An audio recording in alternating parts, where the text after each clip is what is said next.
بسم اللہ الرحمن الرحیم ان اللہ وملائکتہ یصلون علی النبی یا ایہا الذین آمنوا صلوا علیہ وسلموا تسلیما اللہم صلی علی محمد وعلی آل محمد۔ تمام مسلمان بہن بھائیوں کو میری طرف سے السلام علیکم۔ اس وقت میرے ہاتھ میں 7 روزہ استقبال رمضان کورس ہے۔ یہ ماشاءاللہ بہت ہی بہترین اکابر کی مستند کتب سے مرتب شدہ عام فہم مجموعہ۔ اس میں انشاءاللہ رمضان کی تیاری کے بارے میں جو کچھ لکھا گیا ہے وہ ہم آپ کے سامنے پیش کریں گے۔ انشاءاللہ اللہ پاک ہمیں ان تمام باتوں پہ عمل کرنے کی توفیق عطا فرمائے، ہمیں سمجھنے کی توفیق عطا فرمائے۔ جیسا کہ تمام مسلمان کو معلوم ہے کہ رمضان المبارک کی آمد ہے اور دنیا بھر کے باذوق مسلمان اس ماہ مبارک کی استقبال کی تیاریوں میں ہیں۔ جناب نبی اکرم صلی اللہ علیہ وسلم معمول مبارک یہ تھا کہ شعبان المعظم کا آغاز ہوتے ہی رمضان کی تیاری شروع کر لیتے تھے۔ شعبان المعظم میں روزے رکھنا استقبال رمضان کی تیاری ہے۔ نبی اکرم صلی اللہ علیہ وسلم باقی کسی مہینے میں اتنے روزے نہیں رکھتے تھے جتنے شعبان المعظم میں رکھا کرتے تھے۔ اس مہینے میں بھی کثرت سے روزے رکھے جاتے ہیں۔ ام المومنین حضرت عائشہ رضی اللہ تعالیٰ عنہ فرماتی ہیں کہ نبی اکرم صلی اللہ علیہ وسلم کسی اور مہینے میں اتنی کثرت سے روزے نہیں رکھتے تھے جتنی کثرت سے شعبان میں رکھتے تھے۔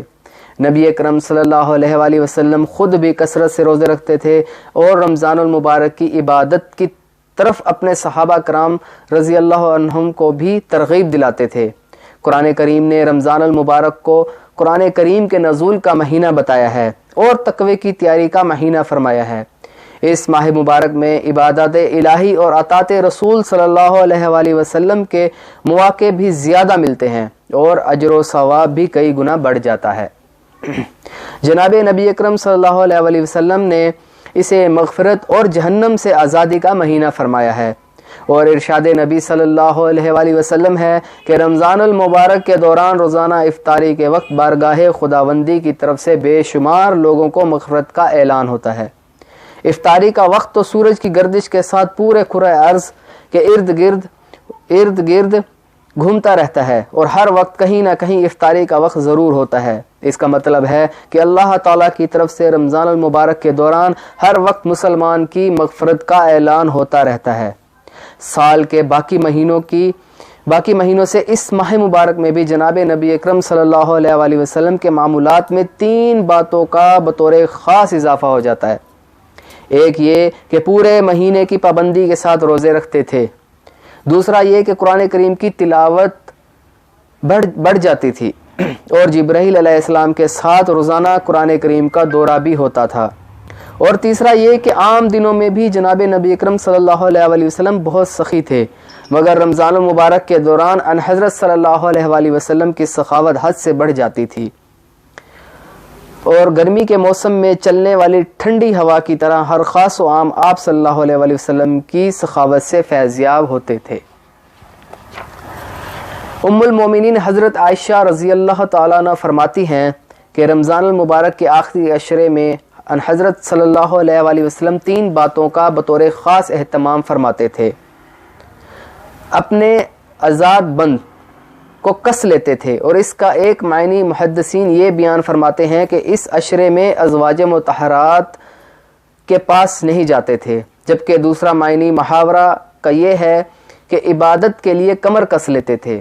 وَأَحْيَا لَيْلَهُ یعنی اپنے رات کو زندہ کرتے تھے کہ باقی راتوں میں جاگنے اور قیام کا وقت سلسل لیل رات کے تیسرے حصے تک ہوتا تھا، مگر آخری عشرے میں ساری رات جاگا کرتے تھے اور اپنے گھر والوں کو بھی جگاتے تھے اور گھر کے افراد کو بھی جاگنے اور عبادت کرنے کی ترغیب دیتے تھے۔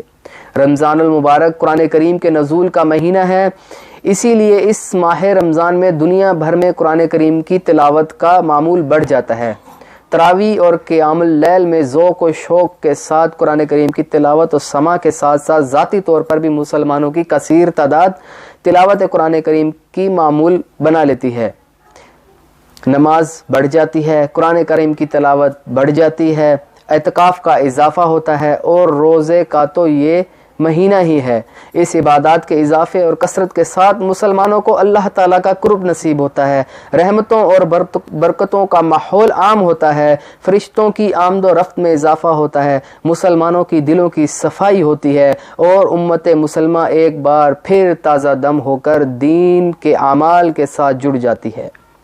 رمضان المبارک کی عبادات سے اللہ تعالیٰ اور رسول اکرم صلی اللہ علیہ وآلہ وسلم کے احکام کی اطاعت کا ذوق بیدار ہوتا ہے، گناہوں سے بچنے کی عادت پختہ ہوتی ہے، اور نیکیوں کی طرف رغبت میں اضافہ ہوتا ہے۔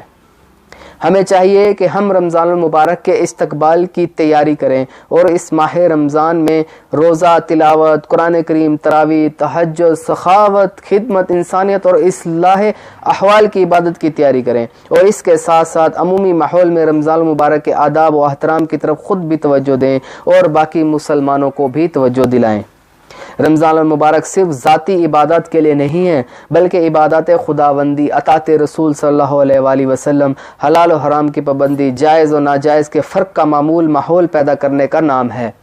ہم سب کو مل کر یہ ماحول پیدا کرنے کے لیے محنت کرنی پڑے گی، اور اللہ تعالی ہم سب کو اس سے استفادے کی توفیق سے نوازیں۔ آمین ثم آمین یا رب العالمین۔